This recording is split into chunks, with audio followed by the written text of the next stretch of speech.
What's up, everybody? Welcome to the Wait, What Are We Talking About podcast, episode 221. My name is Bret, aka Enigma9011, and you can catch this podcast live over on twitch.tv/Enigma9011. You can drop a follow over there. You'll get notified when we go live, so you join in the fun and conversation with us. But if you can't catch it live, that's A-OK. Go over to YouTube and podcast services the very next week, where it's broken out topic by topic and put as one big video and MP3 for your amusement on the following Friday. Last but not least, any way you can support the show, like, shares, subscriptions, whatever it is. It may seem small, but does help the channel grow, so if you take the time to do that, we would love and appreciate you for it.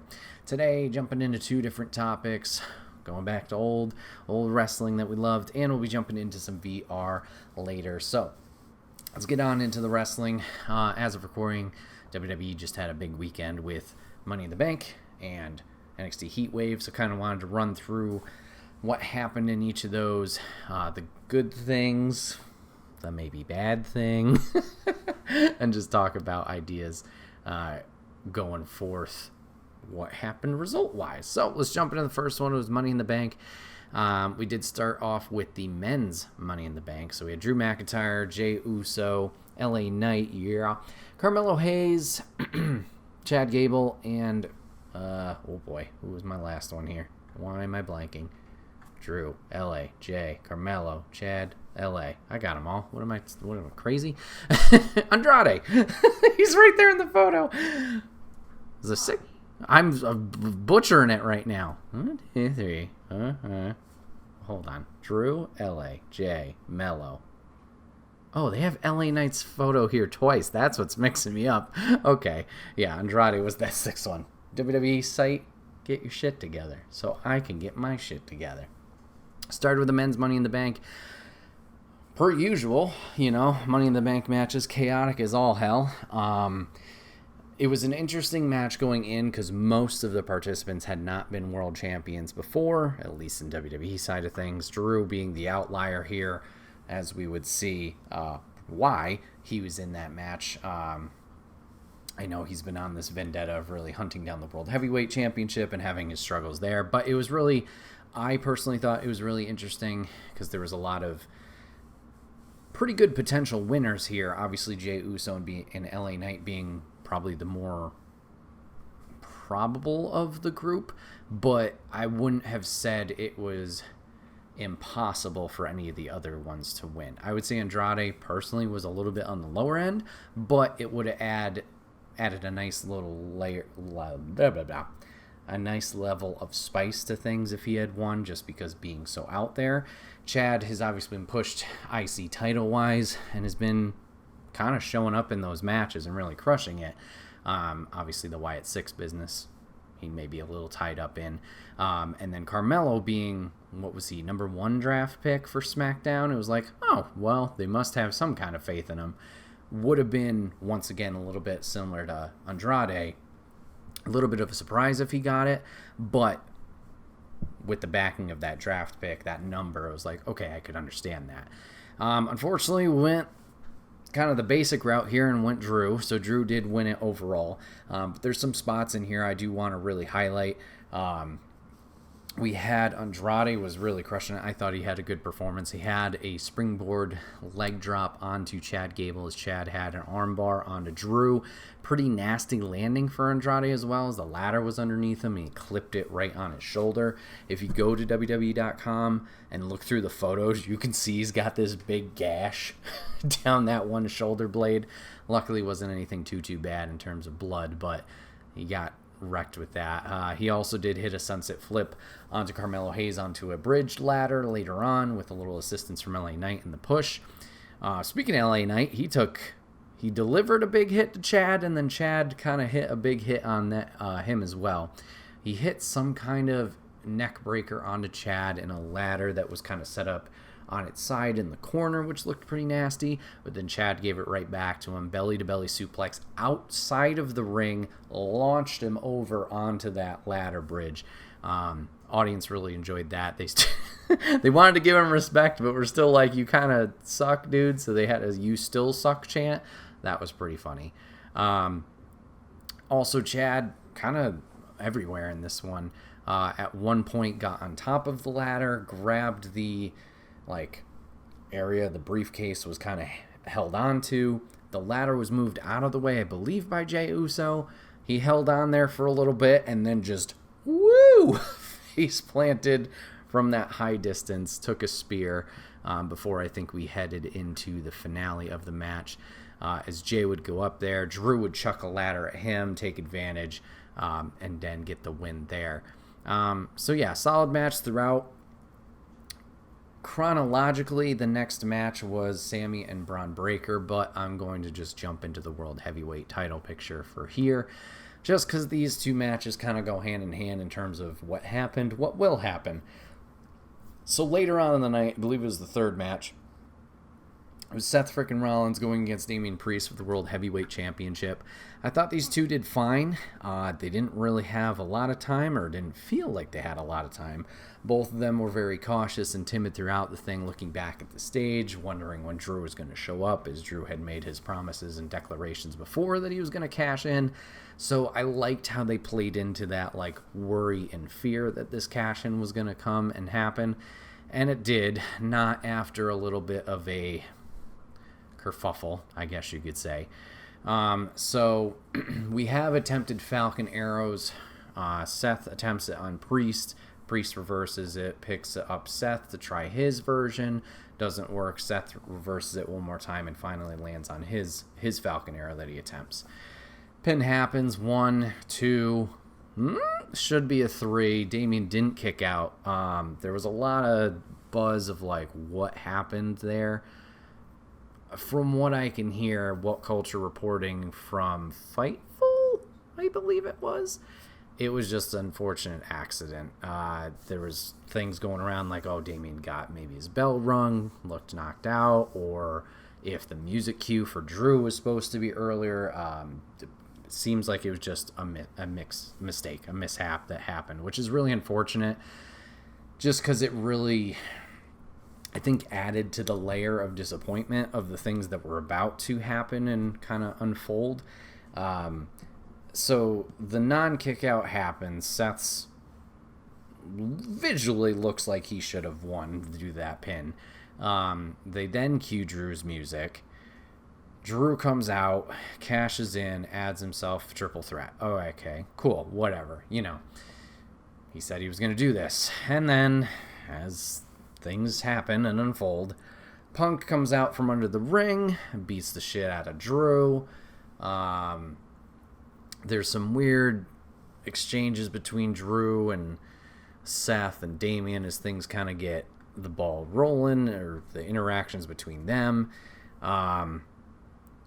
But yeah, Punk would eventually get McIntyre back in the ring, hit him with the title. Priest would hit the South of Heaven chokeslam and would retain here.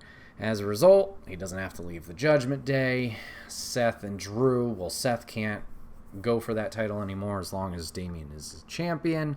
Drew pissed because Punk screwed him over again. Seth pissed because now he's involved with this CM Punk thing, and Punk's technically screwed him over. So now I got a whole nother layer to this cake. So, let's talk about it. I understand what they're doing here. I understand they felt like they needed to add another layer to this Punk-Drew feud.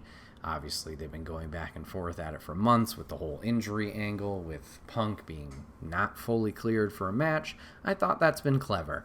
I think it's kind of reached its peak, personally, with me, where I feel like this build, while it's been good and a smart way to keep this story going while an injury is in play, I think I'm kind of getting burned out of it. And I think the biggest reason why is just because that men's Money in the Bank is null, void, wasted. I was talking with a lady as we were watching the men's Money in the Bank, and like, oh, well, this, there's rumors that this could happen, or rather, there's thought process of like Drew winning and then this whole thing. And I'm like, well, it could go many ways. There's a good way, he wins, and then, just gets cut off from cashing in, or Punk interferes in the Money in the Bank ladder match and he doesn't win it there. And I'm like, the worst angle is he's going to cash it in and then it's going to be gone. And guess what? That's what they did. It just felt crappy. Like, I get it, once again, for storyline purposes. And I get, like, I kind of am glad Seth's also tied into this. because Seth and Punk obviously have the history of not liking each other. We were almost building to that for Mania 40 prior to Punk's tricep injury. So that's like, oh, that's another layer to this. You can build a story off of another story.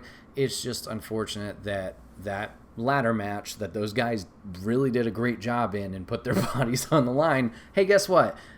It doesn't mean anything. Like, you're just going to go out there, exude all this energy, or rather, whatever the word is, exhaust all this energy, risk your body, and yeah, it's just gone. I get it. Some people are already tied up with stories. You can have LA Knight continue his thing with Logan Paul with the U.S. title. Fine.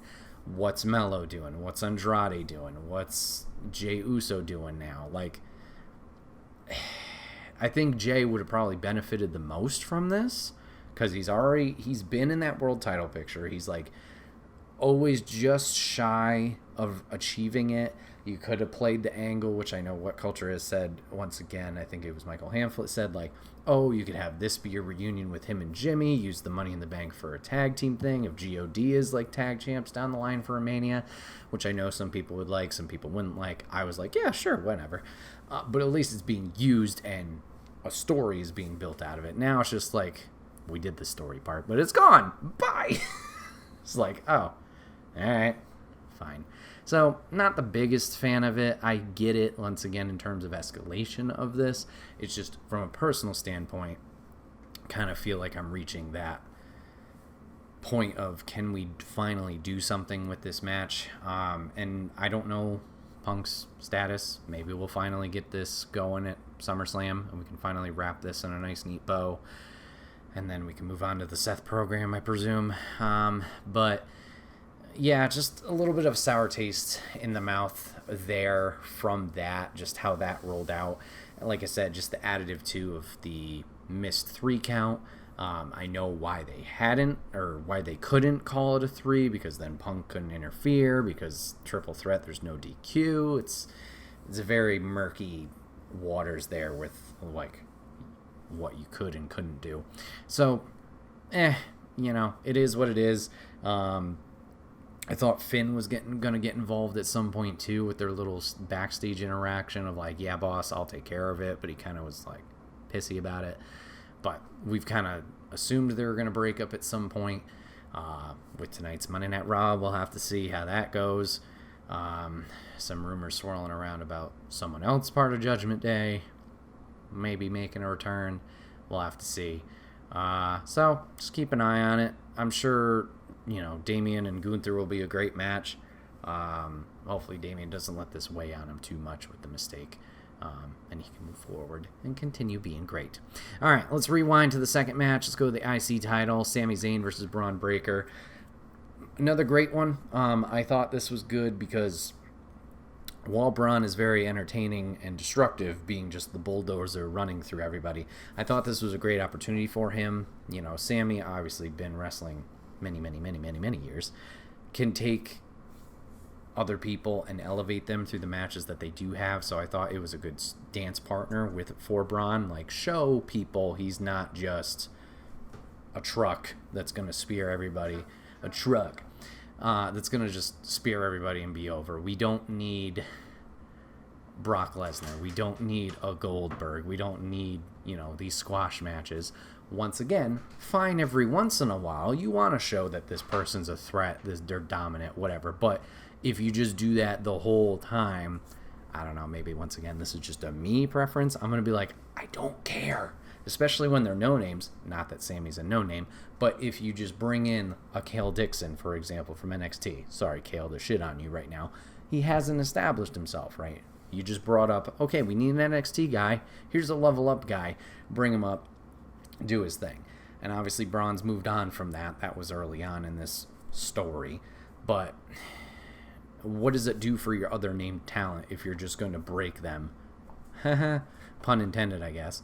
Over and over again with just quick squashes. So I thought this was a chance for Braun to show, hey, he can do these matches, which we've seen in NXT, but obviously the more general audience who maybe doesn't watch NXT day to day week to week, not day to day. What am I talking about? Week to week. They haven't seen these matches he's put on with Carmelo Hayes. He's put on with Ilya Dragunov. He's put on with Tyler Bate. This is a chance for him to show, hey, I can actually do this while still being a badass and breaking people from time to time with the spear or his power slam thing or whatever the hell he wants to do. So I thought this was a good match. We had some good spots there. Sammy's still teasing that freaking dive through corner turnbuckle DDT. Broke that up, and I'm like, come on, when are we going to get that? Surprisingly enough here, I think Breakker tries for his gorilla press slam. Didn't work out, and Sammy hit Haluva kick. Clean 1-2-3 Braun Breakker lost, and Sammy retained here. I thought we were going to commit and have Braun be the IC champion, keep this kind of ball rolling. You could still have the competitive match here. Obviously, we know Sammy, goes, but have him go out in a losing effort here. Have Braun keep going. They can do a run back, but then he can have this title, and you can still pull out these matches from time to time. Surprising we didn't decide to pull the trigger now with Breakker. I'm curious if we're going to get a run back at SummerSlam. Braun's going to bring it to another level in terms of a build to SummerSlam, in terms of like his ferocity, what he's been bringing out week to week on television, spearing the crap out of people, beating up Ricochet, blasting him through the car. Is there going to be another level of disappointment, anger, whatever it is on top of this? He's going to get even more ruthless, and then he'll be able to win it there. We'll have to see. It's another time will tell situation. A little surprised by the result, but not mad by any chance. I thought the two worked very well together. I'm excited to see more. Next, we got on to the women's Money in the Bank match. Okay. This one. Tiffany Stratton, Zoe Stark, Io Sky, Chelsea Green, Bird Person, Lyra Valkyria, and who was my last one? Uh-oh. Hold on. Why am I always forgetting the last? Naomi. I am so sorry. So, cool. Another one where it was like, there's a lot of potential here.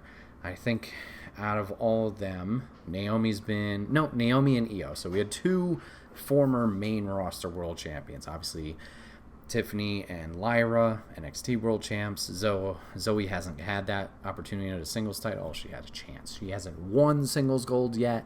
And then Chelsea as well.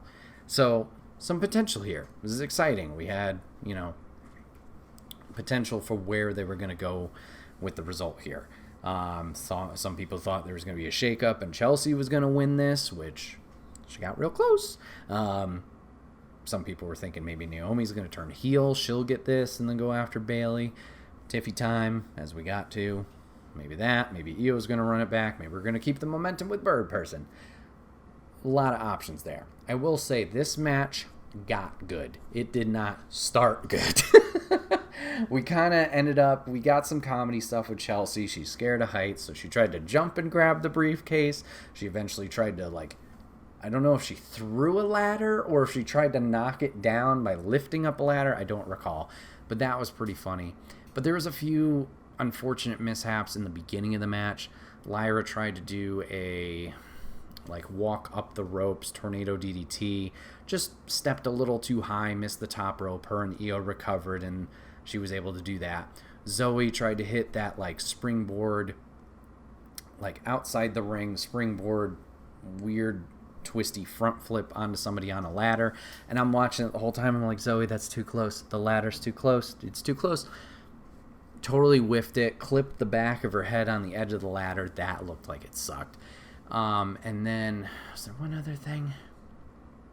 No, I think those are the big two, at least to my recollection. But once we got kind of that out of the way, the ladies crushed it. We had a very cool kind of split-legged DDT thing from Naomi between the ladders. We had a Michinoku driver from Io onto Zoe on a bridged ladder. That looked like it hurt so bad. Io just sitting there screaming, ah! She hit her thigh on the ladder. That looked like it sucked. We had an unprettier. I don't remember who. I think it was on Naomi from Chelsea.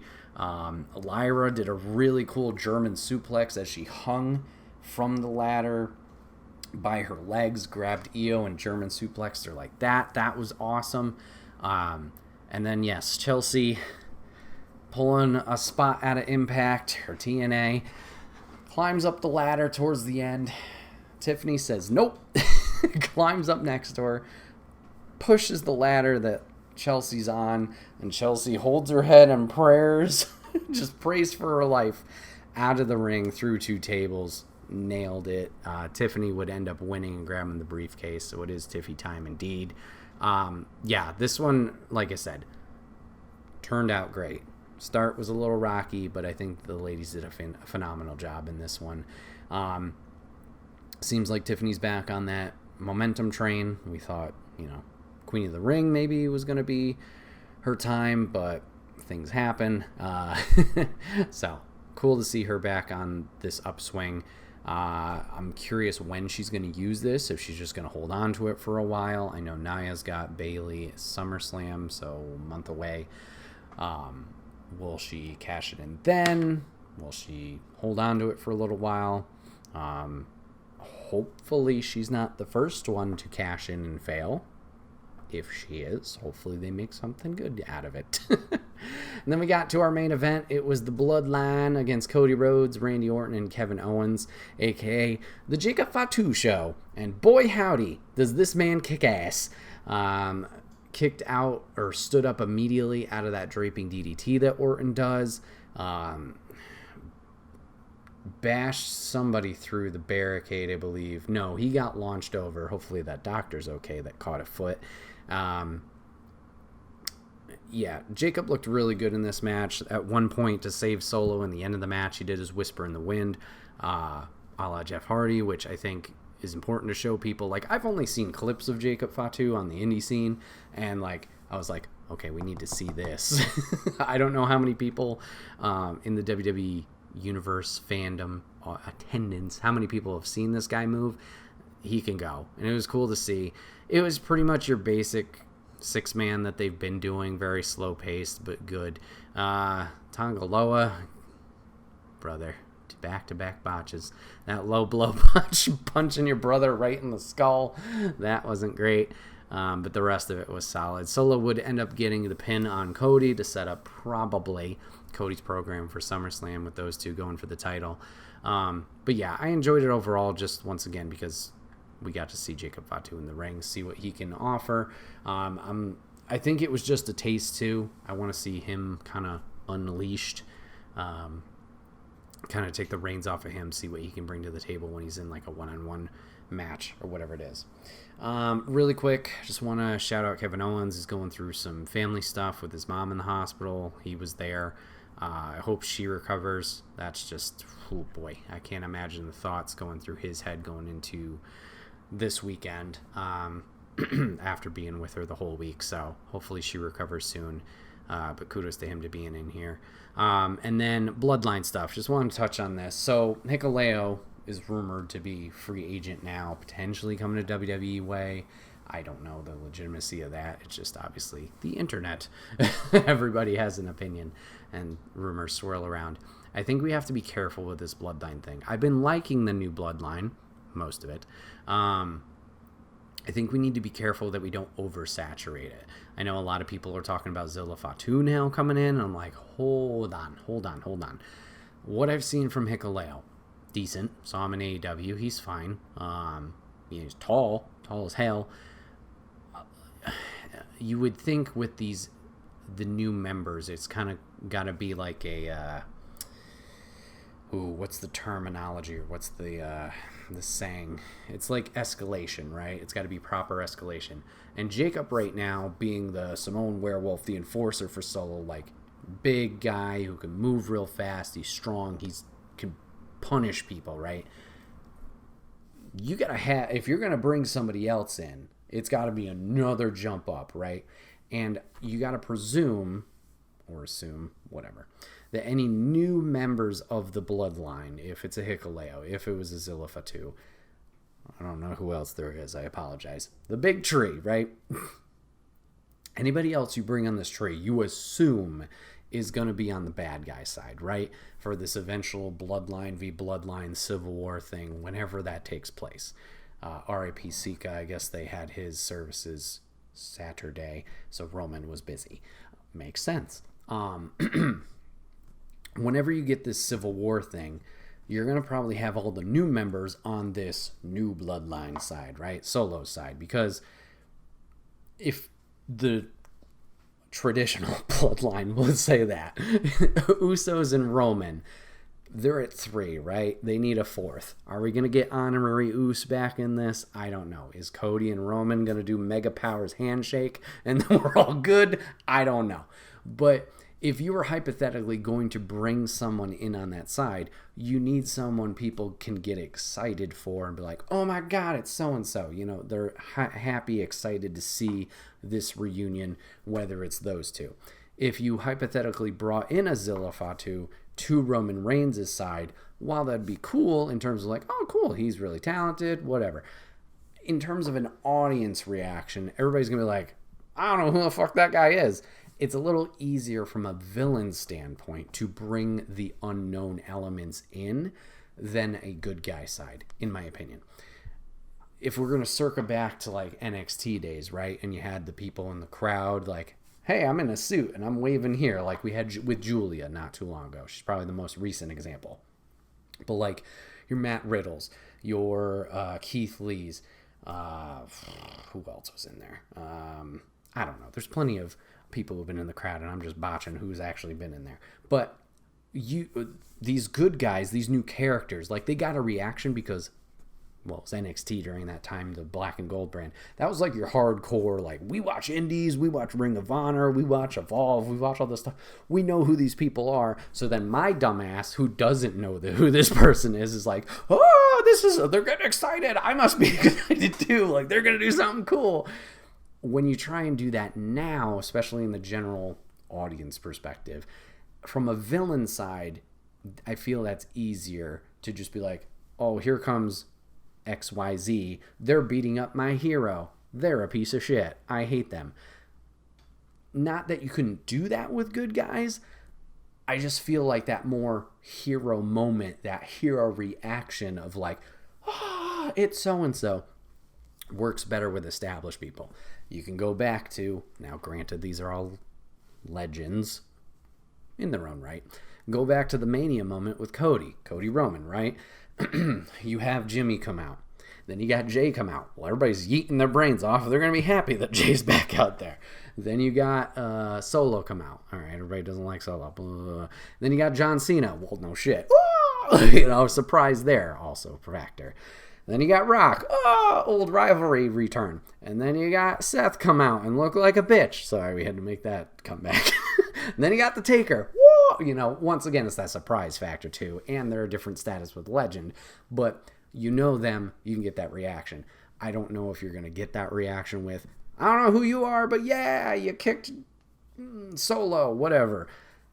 I don't know if it measures up the same. So, long story short, not really. Be careful with bringing in new members of the Bloodline at this point. Not saying Hikuleo doesn't deserve a chance at WWE if they want him. Not saying Zilla Fatu doesn't deserve a chance as WWE want him. Just don't make it oversaturated where it's too much.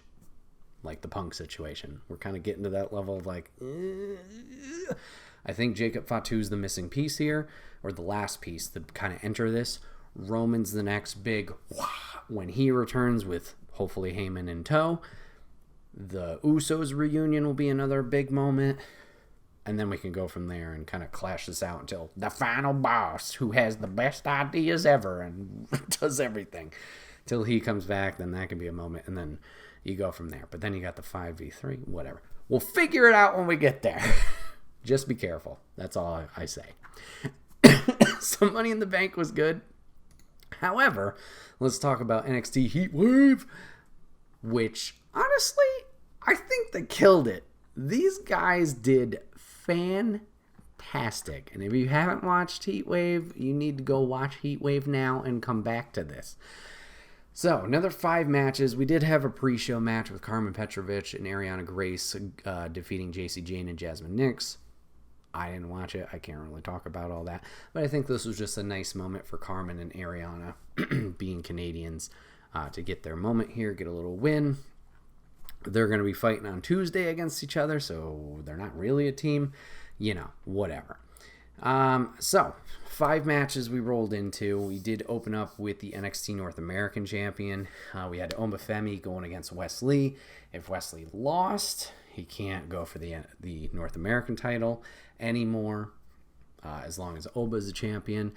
This one started off slow, and I think the crowd also was kind of like, not that they're bad, but the interaction, or rather the reaction that the audience was doing later on, it had to build.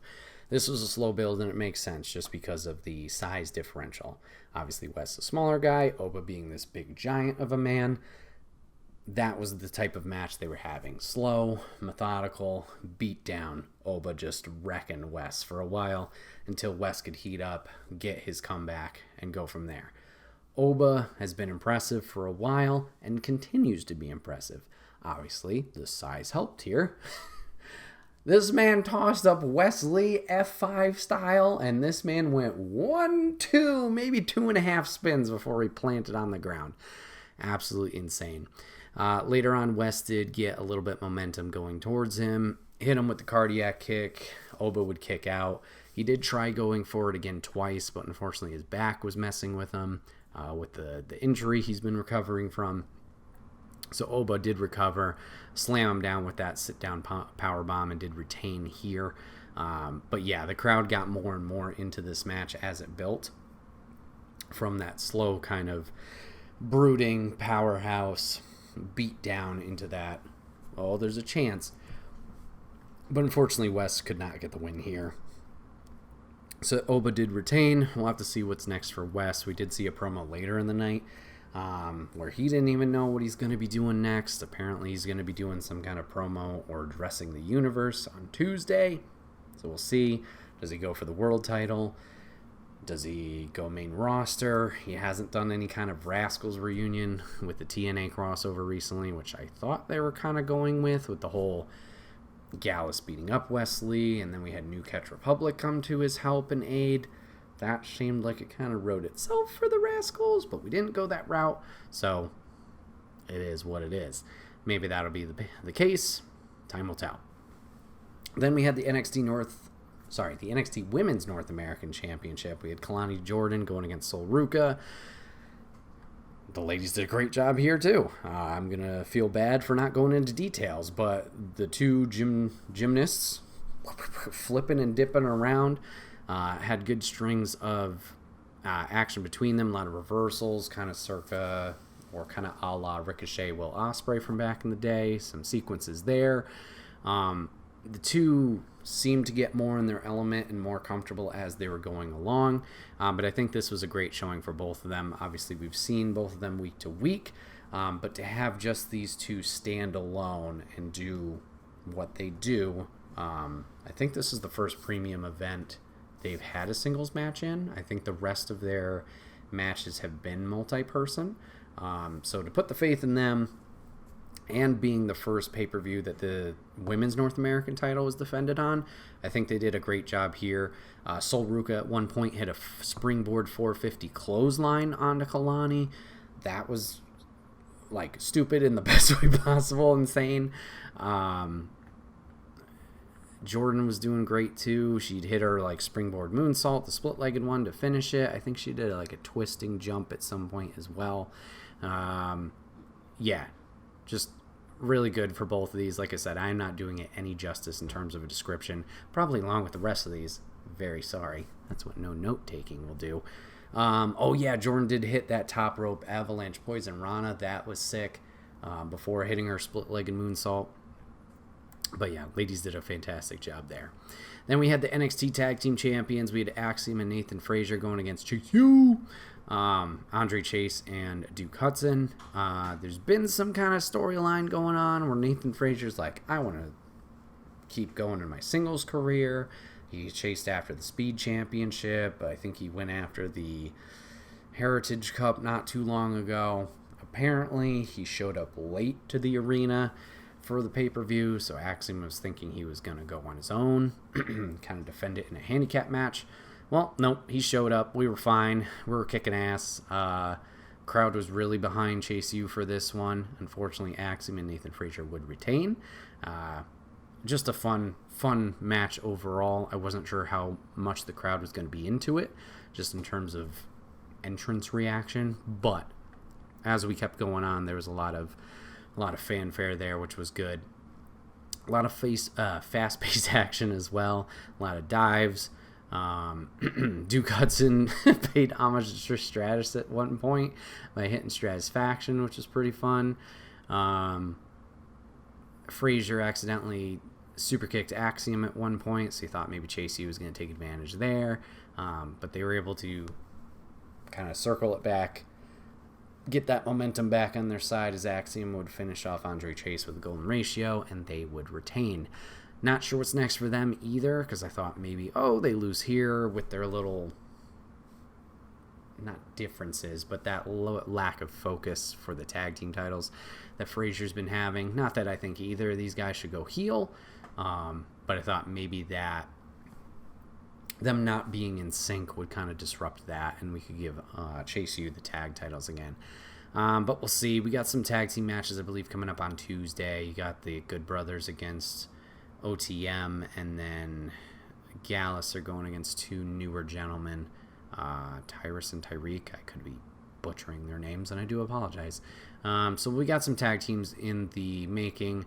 Maybe we'll get that TNA crossover again. Maybe they can go against ABC or the Rascals or something like that. A similar team to their style. That could be a lot of fun. So I'll have to keep an eye on that. Next one, personally, wasn't my most favorite. Like, it was a good match. I wasn't really rooting for anybody. It was the NXT Women's Championship. We had Roxanne Perez going against Lola Vice.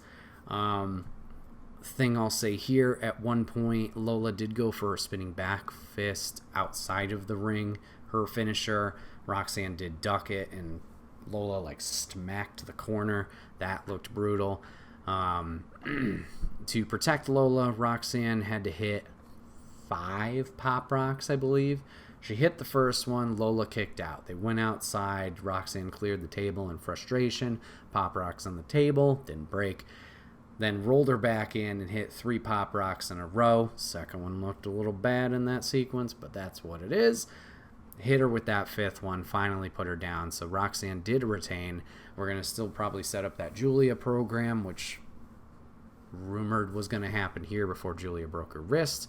But I think Lola did a good job here. She's done a good job in terms of promo work, and obviously had some good programs with Shayna not too long ago with the last pay-per-view. Personally, I just don't, not my biggest, people I like. They're both very talented. I just don't care that Roxanne's a heel. Lola, not my personality type of that's a character I want to cheer for. But it is what it is. It's a variety show. But the ladies did a great job here. Lola's on the cusp of winning that title, so maybe if Julia wins it, Lola can be the next contender there, or whatever the program or plan is that they have going forward. Perez, go back to being a good guy, please. Go main roster. You've done everything you can. And then we had the main event. We had the Fatal 4-Way for the NXT Championship. We had Ethan Page against Trick Williams, Shawn Spears, and Javon Evans getting bouncy. We almost fell into the tropes of the Fatal 4-Way triple threat thing, where we had 2 people fight, and then the other 2 are knocked unconscious out of the ring until we rotate somebody else in. We did that for a moment, but for most of the match, we did have them broken off into pairs, fighting, and eventually there would be a crossover move on to those grouping. I did appreciate that. I think Javon Evans definitely really did a great job here, being his first premium live event, especially after 3 months. I don't want to say main roster, but the NXT, I think he was doing Level Up before, but he's really performed well with this call up of hey, we have faith in you, let's put you in this main program. He did a phenomenal job, took a lot of risks in this match. He had a couple springboards. One, he did a springboard, was kind of launching himself back, into like a back splash almost, and Sean Spears, being the chairman, having his chair just batted him right out of the sky. That looked like it hurt. Javon did that Montez Ford-esque dive over the corner posts. Trick Williams through the barricade at one point. Later on, Trick would push him off of the ropes as he attempted to spring in, and he would launch over to the table. Landed a little short. That looked like it hurt his ribs. But he did a phenomenal job here. Shout out to Javon Evans. Very, very good job. Spears, I would say, was probably the lacking component in this. I don't know. He was there for a reason. Obviously, he's the established guy. He can keep things under control, try and help these other guys out. Same with Ethan Page being more experienced. Trick had a good showing. Definitely breaking up pins left, right, and center to save his title. You could see the desperation in his face of what he was trying to do and how much energy he was exerting. Solid match here. It did end with Trick hitting the, what does he say? I think it's just a trick shot. That running knee, he hit it on, did he hit it twice? He might have hit it on Javon, and then he hit it on Ethan Page. Don't remember. But yeah, he hit the trick shot on Ethan Page. Ethan falls onto a knocked out Javon Evans. Trick off balance, gets pulled by the foot by Sean Spears. We count the pin, 1, 2, 3. Ethan Page is your new champion. Trick looked pissed, rightfully so, because Ethan literally fell into the win. So Ethan Page is the new champion here. I'm excited to see what we do going forward with, I'm sure Trick's going to get his run back, but Javon Evans and what he's been doing, is he going to go after North American? Is he going to stay in this main title picture? We'll have to see. So Ethan did walk away all smiley, doing his thing. We get the little end credit square. We get this weird light at the bottom of the screen. The screen goes white, and then the weirdest thing happens. You see a head, whoosh, does the turnaround smile. It's Joe Hendry. We do believe. Lady and I were both like, what just happened? Thinking it was the stupidest mistake, what production mistake. No, it was legit. It's a tease for Joe Hendry making his return, going probably after Ethan Page in the title. I think it would have been a little bit more exciting if we actually hit his music and he came out. That would have been a huge pop. But yeah, we'll have to see if he's going to show up Tuesday or if it's just that's what we're going to lead into. I don't even know when NXT's next pay-per-view thingy is. Oh, crap. Hold on. Now I got to scroll and look. Heatwave's then. No, I'm not going to be able to find this fast enough. NXT. Well, they got Spring Breakin' Dude coming up, but that's normal TV week to week, so maybe they're doing it at that. I guess they could. Yeah, we'll see. So yeah, Joe Hendry coming back after his huge response and then getting dumped out of that Battle Royal immediately. But no, cool to see. I'm glad they're bringing him back. We got that tease with him and Shawn Michaels after that elimination of them talking. So this seems to be what they were chatting about. So NXT Heatwave, I know I absolutely butchered any description of what they did in those matches. They were phenomenal. This was probably one of the most exciting NXT PLEs in quite some time. There's been some highs in the other ones, but I felt like there's been those lulls, or it hasn't been super exciting. This one felt really enticing throughout the whole thing. Even that women's match where I'm like, it's not my most favorite. I thought every match delivered. I thought they all did a phenomenal job. There was exciting factors to it. There was impressive stuff that they were doing in all of them. So if you have not watched Heatwave, you need to take whatever I said here, be like, what? Go watch it, and then be like, oh, I can understand why you just at a loss for words. Yeah, definitely good stuff that they're doing down there. So keep it up.